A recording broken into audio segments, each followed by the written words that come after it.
nos séquences couillonnades et on va demander à Chloé et Fabrice de Next City de venir.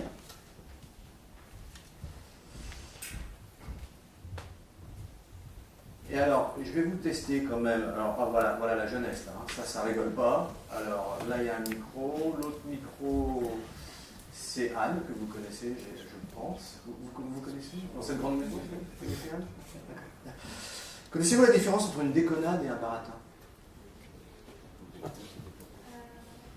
Une déconnade, c'est une blague, non?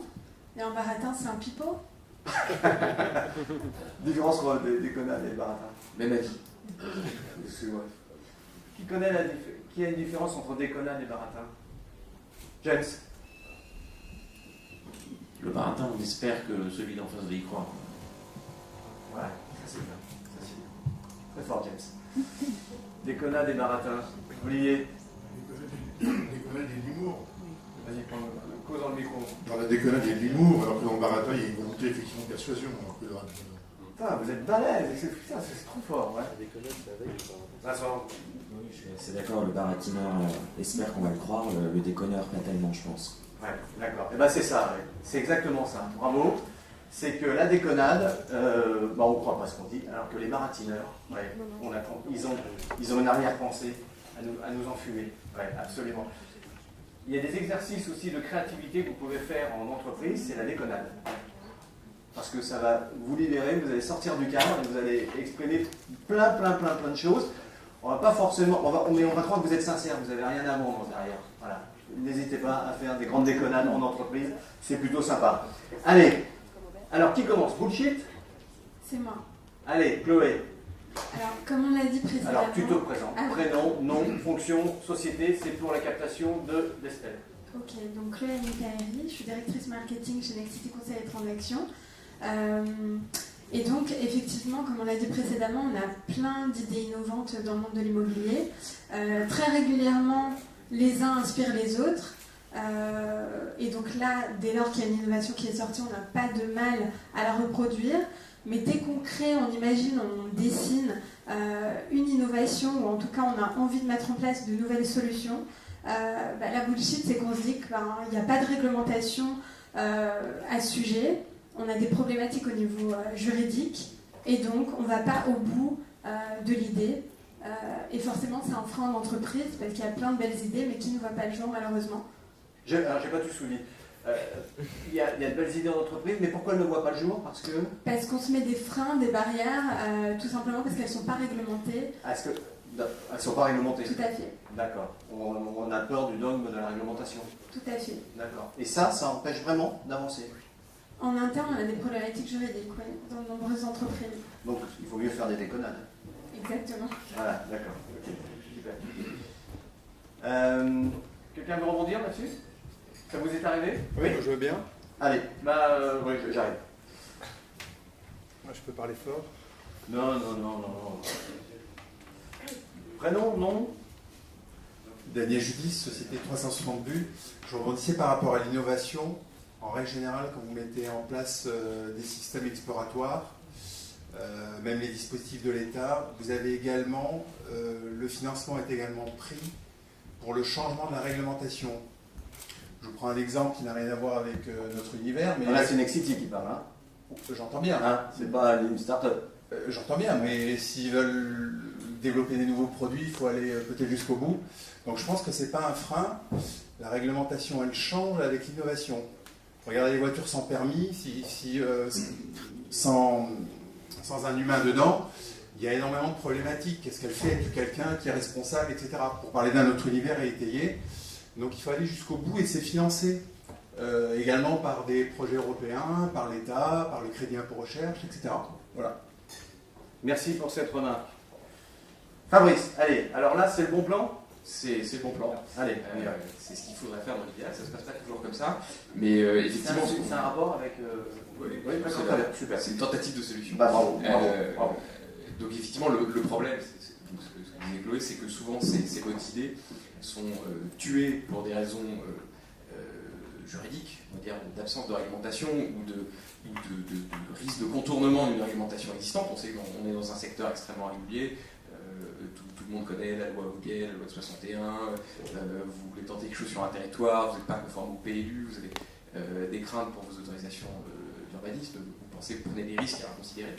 Et donc souvent, ces tentatives, ces innovations, elles ne voient pas le jour, tout simplement parce que, on n'ose pas expérimenter. Donc, parfois, il faut évidemment savoir prendre son risque. Par définition, souvent, quand on innove, on est hors cadre.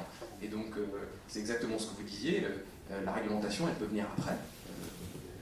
Il faut savoir faire le premier pas. Ça a été le cas de la plupart des grandes innovations. Des GAFA, d'une façon générale, se sont lancés dans des océans bleus réglementaires. La réglementation est venue ensuite.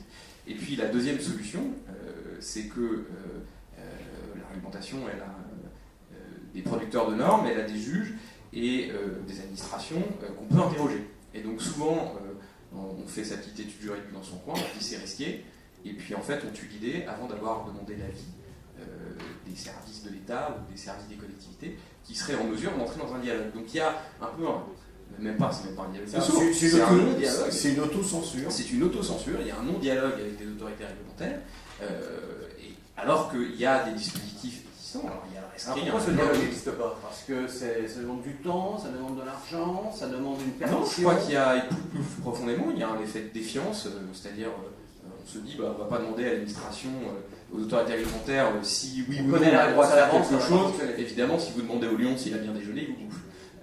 Et donc, souvent, il y a des idées qui sont tuées dans l'œuf, alors même qu'on aurait pu vérifier leur faisabilité, leur viabilité, en posant la question à l'autorité compétente. Et peut-être qu'on aurait eu une réponse satisfaisante, peut-être qu'on aurait pu susciter une évolution réglementaire s'il y avait eu un doute. Souvent, c'est des bonnes idées qui ne voient jamais le jour, par peur, finalement, de poser la question. Donc on est dans l'autocensure là. On est dans l'autocensure. Fabrice, deux mots. Tu as employé le mot océan bleu, pour ceux qui ne connaissent pas, océan bleu. C'est un espace inconnu. C'est une zone qui n'est... Qui connaît l'océan bleu? La notion de l'océan bleu en innovation. Tous les spécialistes du marketing. Ça ne fait pas beaucoup. Alors, une définition d'océan bleu. Un océan bleu, c'est un espace vierge. C'est une notion de marketing, on parle sous le contrôle des pros comme Anne, qui est un espace, on parle d'un marché océan bleu, c'est un espace qui n'est exploité par personne.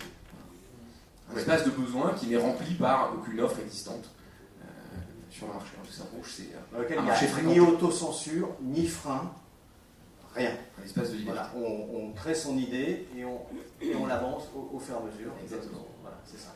Et on ne se réfère à aucun marché, à aucun exemple. Ouais. Voilà. Donc il faut pas. On a des exemples dans l'océan bleu, c'est Airbnb. Qui n'a jamais téléphoné à un hôtelier pour lui dire comment ça marche ton métier. Jamais. Océan bleu. On a fait une petite aventure entre étudiants, on a gonflé des matelas, à l'occasion d'un grand forum, je crois que c'est l'histoire, etc. On s'est servi d'internet pour rejoindre des copains. Oui, toi t'as un truc, bon bah tu m'as donné $1 parce que j'ai travaillé un peu sur le truc, ça a fonctionné. Jamais on a été chercher le marché de l'hôtellerie. Voilà. Donc pour inventer quelque chose, il ne faut pas réinventer, il faut carrément créer. Sinon, réinventer, c'est de l'innovation. Combiner, copier et faire au mieux. Question ? Oui. Moi j'ai une observation. Jean Robert, je suis notaire. Et vous parlez beaucoup de jury. Alors, moi, quand je suis rentré en faculté de droit il y a quelques années, la première chose que... Il y a combien de siècles ? Le siècle dernier. Et voilà, c'est mon pauvre Jean. Le premier cours, on a eu un prof qui est arrivé en nous disant, écrivant au tableau, tout ce qui n'est pas interdit est autorisé. Alors, 68 ans. Sans doute. Mais 68 ans, mais peut-être plutôt dans les principes généraux du droit. Et donc, en vous écoutant, je me dis que, par exemple, on n'aurait jamais créé la défense parce que la division en volume, ça n'a jamais été réglementé. J'espère que ça ne le sera jamais. On a créé des droits réels qu'aujourd'hui la Cour de cassation a validé comme étant des droits réels sui generis. Et il y a des gens qui se sont lancés, qui ont rédigé des clauses. Et aujourd'hui, ça a été validé. Donc je pense que quand on a des idées, effectivement, il faut y aller. Il faut effectivement vérifier que ce qu'on est en train de faire n'est pas contraire à l'ordre public et aux bonnes mœurs.